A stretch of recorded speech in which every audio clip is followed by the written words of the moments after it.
Well, are Americans losing confidence in the economy? The latest University of Michigan survey shows consumer sentiment dropped significantly in March, worse than expected. Right. So what's behind the drop and what does this mean for your wallet?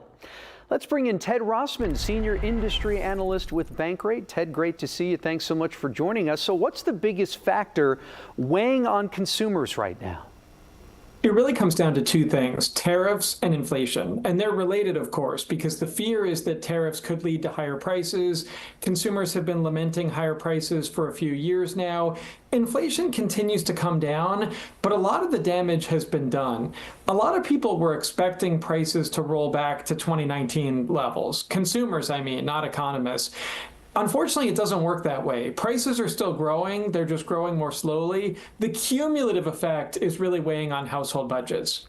And Ted, when you look at day-to-day expenses, big purchases or borrowing costs, are consumers worried about one more than the other right now? They're worried about all of them, really, and it is all linked together. We could look at stats like credit card balances being at record highs. Those are up more than 50% over the past 4 years.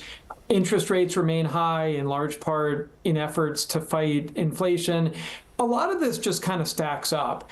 Many of the fundamentals are strong. The unemployment rate's pretty low, consumer spending's been good, economic growth has been solid, but people are not feeling great because inflation is gobbling up whatever wage gains they're making. The path forward is really clouded and complicated by tariffs. That's the worry, that even though inflation's coming down, will it continue to come down with these tariffs?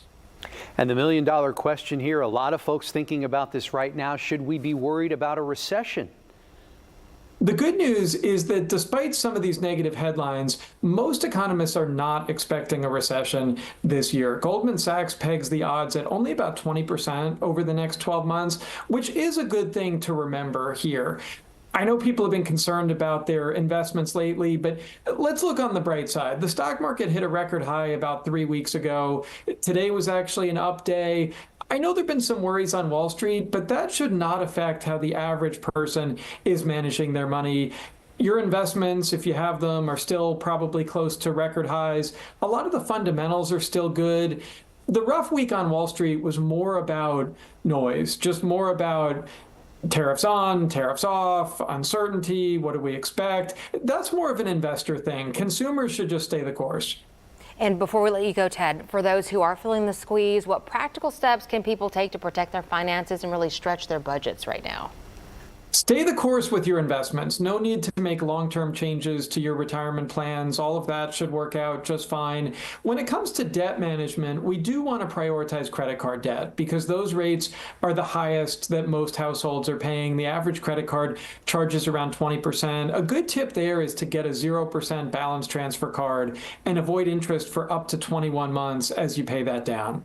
Yeah, and you can always call the credit card company to negotiate a lower interest rate. Ted Rossman, Senior Industry Analyst with Bankrate. We appreciate your time this afternoon. Thank you. No problem. Thanks. All right.